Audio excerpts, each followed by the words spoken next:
ابو معاویہ نے کہا ہمیں اعمش نے ابو وائل شقیق سے حدیث بیان کی، انہوں نے حضرت حذیفہ رضی اللہ تعالیٰ عنہ سے روایت کی، انہوں نے کہا ہم حضرت عمر رضی اللہ تعالیٰ عنہ کے پاس بیٹھے ہوئے تھے کہ انہوں نے کہا فتنے کے متعلق رسول اللہ صلی اللہ علیہ وسلم کے ارشاد جس طرح آپ نے خود فرمایا تھا تم میں سے کسی کو یاد ہے؟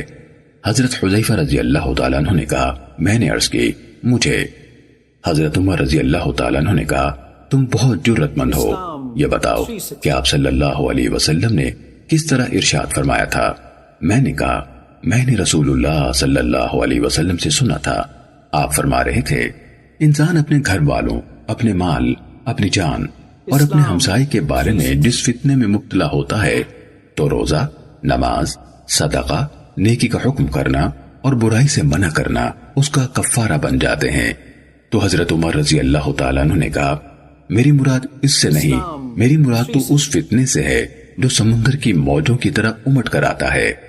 حضرت حذیفہ رضی اللہ تعالیٰ عنہ نے کہا امیر المومنین آپ کو اس فتنے سے کیا خطرہ ہے؟ آپ کے اور اس فتنے کے درمیان ایک بند دروازہ ہے۔ انہوں نے کہا وہ دروازہ توڑا جائے گا یا کھولا جائے گا؟ کہا میں نے جواب دیا نہیں بلکہ توڑا جائے گا۔ حضرت عمر رضی اللہ تعالیٰ عنہ نے کہا پھر اس بات کی زیادہ توقع ہے کہ وہ دروازہ دوبارہ کبھی بند نہیں کیا جا سکے گا۔ شقیق نے کہا ہم نے حضرت حذیفہ رضی اللہ تعالیٰ عنہ سے پوچھا کیا حضرت عمر رضی اللہ تعالیٰ عنہ جانتے تھے کہ وہ دروازہ کون ہے؟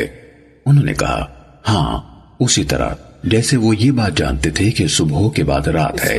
میں نے ان کو ایک حدیث بیان کی تھی، وہ کوئی اٹکل پچو بات نہ تھی۔ کہا پھر ہم اس بات سے ڈر گئے کہ حضرت حذیفہ رضی اللہ تعالیٰ عنہ سے پوچھیں وہ دروازہ کون تھا۔